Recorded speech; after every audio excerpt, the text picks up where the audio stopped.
Hey everyone, I'm back, and today we're going to be talking about The Fog. And this movie came out in 2005, and it's directed by Rupert Wainwright, if I pronounced that correctly. And it is a remake of John Carpenter's The Fog from 1980.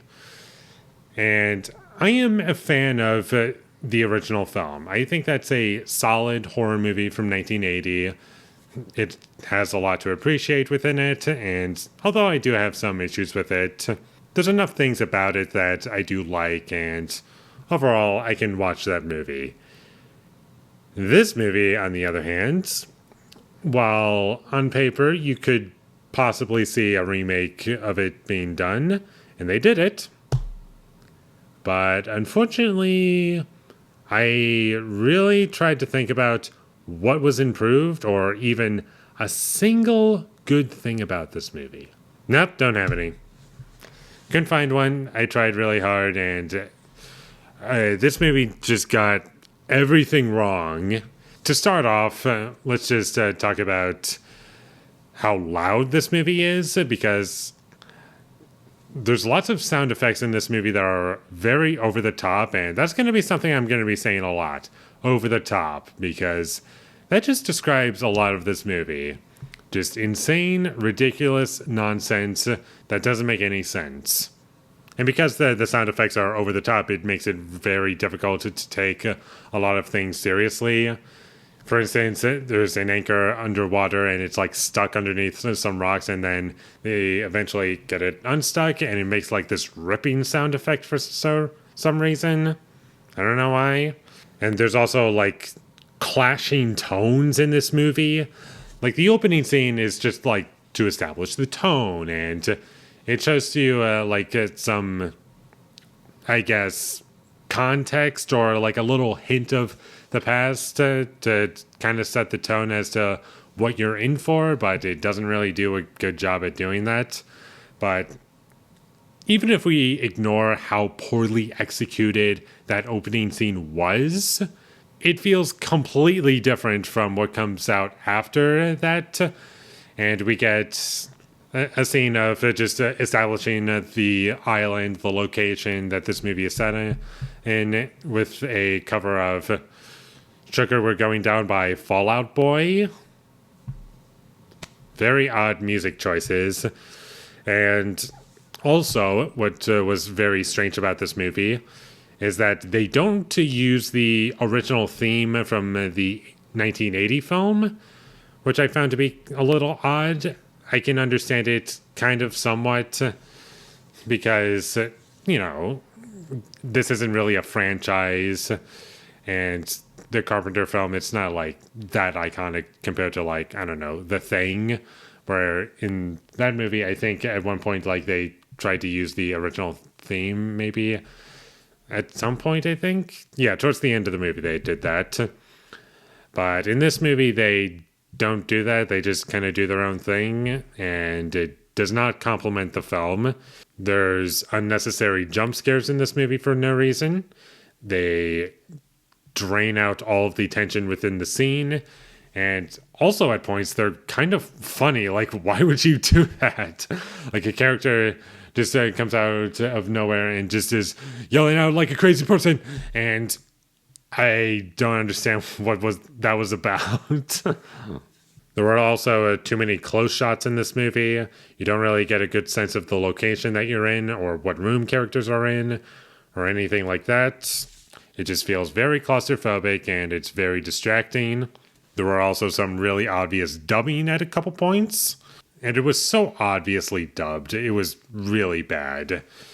And I know this is going to sound like a weird criticism, but I know that Michael Bay, he didn't direct a lot of horror movie remakes. He just was a producer on like slasher remakes like Texas Chainsaw Massacre, Friday the 13th, the Amityville Horror, or A Nightmare on Elm Street. Like those remakes he was a producer on.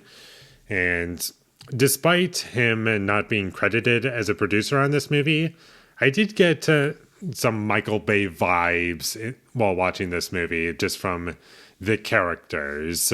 They felt a little Michael Bay-ish, kind of. and I found that to be a bit distracting. Like, I just felt like I was watching a Michael Bay film at points, like, kind of sexualized characters and mostly being female characters that have literally no character to them. And speaking of characters, they're very annoying in this movie and poorly established. And that also hurts the performances in this movie. And there are some really bad acting moments in this movie where the actors have no idea what their character should be at points. And their line delivery is just so funny. Like, I don't know the best way to describe it. It's really funny. Like, I was able to enjoy this movie somewhat ironically, at the very least.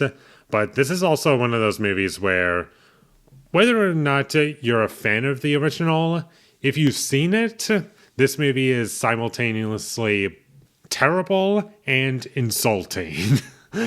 Like, it doesn't really respect its audience. And this movie does make changes from the original, but they're very weird decisions, and I don't understand what they were going for.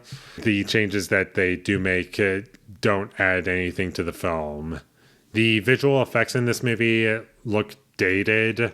Not to say that's the worst thing about this movie, because there's a ton of terrible things about this movie, but I'll say this much. At a couple moments, the effects looked okay at times, but I never once felt like things were part of the environment. I always felt like I was watching an effect. But for 2005, I guess it looks fine. Sometimes. Like, if I'm going to say one positive about this movie, I guess that would be it. I also found the way information was presented in this movie to be all over the place. And kind of frustrating, because in the original, things were, like, nice and simple, and it was straight to the point. Like, you understood, like, the goals. You understood what these antagonists wanted.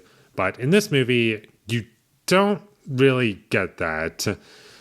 And you're just constantly watching characters die. And that's another thing about this movie. In the original film, they clearly established that 6 must die. And they also wanted another thing that I don't want to spoil. But in this movie, that's not established very well at all. And it just feels like they're just going to kill as many people as they want. Maybe the whole island. I have no idea. Maybe that's what they want. I couldn't even tell you. Removing that element just did not add anything to the movie. And also, another thing was that in the original film, in this film, they have a main character. For some reason, I didn't feel as though that needed to happen. And although it is kind of an ensemble in this movie, in the original, it was much more of an ensemble. Like, there wasn't really a main character. And I feel as though, in a way, that added to the original film, because it made it feel as though any character can die. But in the remake, you can very clearly tell that, like, okay, this character is going to make it out perfectly fine because they're the main character. And they do, and it just falls into the classic trope of the one female character that survives the thing. And yeah, there were some weird creative decisions.